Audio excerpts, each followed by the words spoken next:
শুধুমাত্র এই এক টুকরো পেঁয়াজ ব্যবহার করে আপনি আপনার জবা গাছে এই শীতকালের মধ্যেও পেতে পারেন প্রচুর পরিমাণে ফুল ও কুঁড়ি। এই শীতকালের মধ্যে যদি আপনি আপনার জবা গাছে ভালো রকমের ফুল পেতে চান এবং নিজের গাছের স্বাস্থ্যটাও ভালো রাখতে চান ও আপনার গাছের যদি কুঁড়ি ঝরে যাচ্ছে বা পাতা হলুদ হয়ে যাচ্ছে এই সমস্ত সমস্যাগুলোকে দূর করতে চান, তাহলে কিন্তু এই ভিডিওটা আপনার জন্য খুবই গুরুত্বপূর্ণ।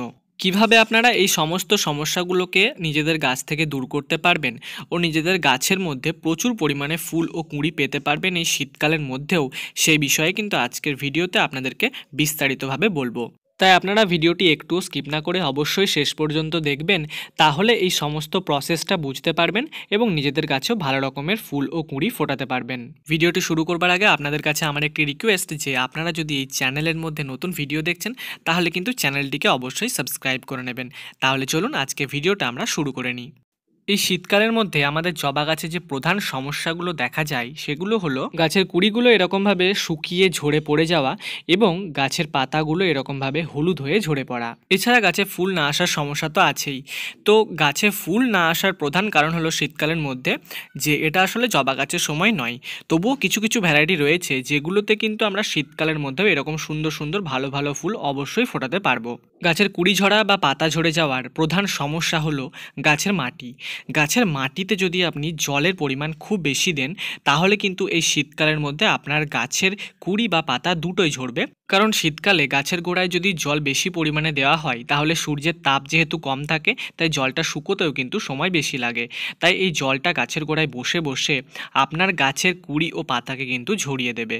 তো এই সময় কিন্তু আপনারা অবশ্যই গাছে একদিনের গ্যাপে অবশ্যই জল ব্যবহার করবেন। সবথেকে ভালো হয় যদি আপনারা গাছের মাটিটা একটু চেক করেন নিজের হাত দিয়ে যে মাটিটা ভিজে আছে না শুকনো আছে, তারপর যদি জল দেন তাহলে সবথেকে ভালো। এছাড়া এই সময় যদি আপনারা নিজেদের গাছের ফুল ও কুঁড়ির সংখ্যা বাড়াতে চান তাহলে কিন্তু গাছকে পুরো দিনই সূর্যের তাপে রাখতে হবে, অর্থাৎ রৌদ্রের মধ্যে কিন্তু রাখতে হবে। যদি কোনো ছায়াযুক্ত স্থানে আপনার গাছ থাকে তাহলে সেইখানে কিন্তু ফুলের পরিমাণ আপনি বেশি দেখতে পাবেন না। তাই এই সময় গাছকে অবশ্যই যেখানে সারাদিনের রোদটা পায় গাছ সেই রকম জায়গাতে রাখবেন, তাহলে কিন্তু এরকম সুন্দর সুন্দর ফুল অতি অবশ্যই আপনি দেখতে পাবেন গাছে। এই যে যত্নগুলোর কথা আপনাদেরকে বললাম এগুলো কিন্তু আপনাদেরকে অতি অবশ্যই ফলো করতে হবে। আপনারা যদি শুধু ভেবে থাকেন যে গাছের গোড়ায় সার দিলেই গাছ আমাদেরকে ভালো ভালো ফুল দেবে, কিন্তু সেটা সম্পূর্ণ ভুল ধারণা।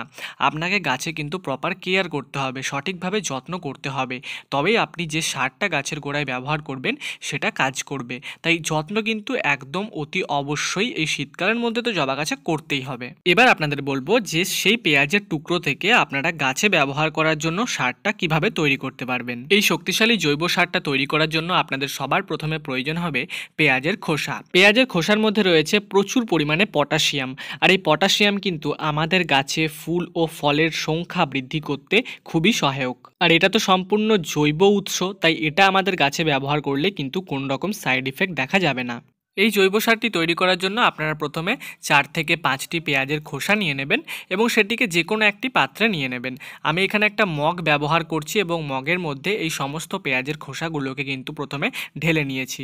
তারপর আপনারা কি করবেন, এই যে মগের মধ্যে যে পেঁয়াজের খোসাগুলো নিলাম এখানে 1 লিটার পরিমাণ জল আপনারা ঢেলে দেবেন।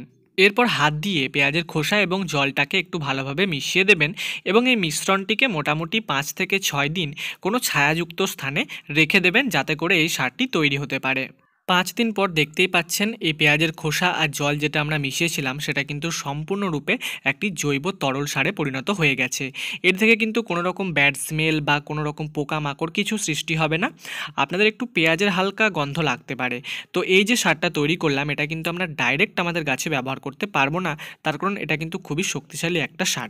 এই 1 লিটার সারের সঙ্গে আমরা আরও 3 লিটার নর্মাল জল মেশাবো। তার ফলে এই সারটা অনেকটা পাতলা হয়ে যাবে এবং তখন আমরা মোটামুটি এরকম 1 গ্লাস বা 1.5 গ্লাস করে আমাদের প্রত্যেক গাছে কিন্তু ব্যবহার করতে পারবো।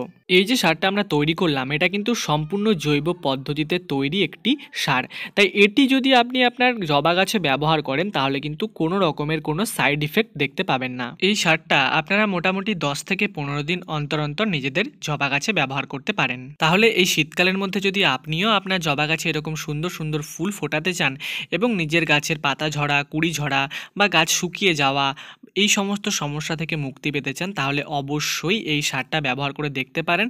আর যে যত্নগুলো বললাম সেগুলো তো অবশ্যই ফলো করবেন। তাহলে আজকের ভিডিওটা আপনাদের কেমন লাগলো আমায় কমেন্ট সেকশনে অবশ্যই জানান। ভিডিওটা যদি আপনাদের ভালো লেগে থাকে তাহলে ভিডিওটিকে অবশ্যই একটি লাইক করে দেবেন।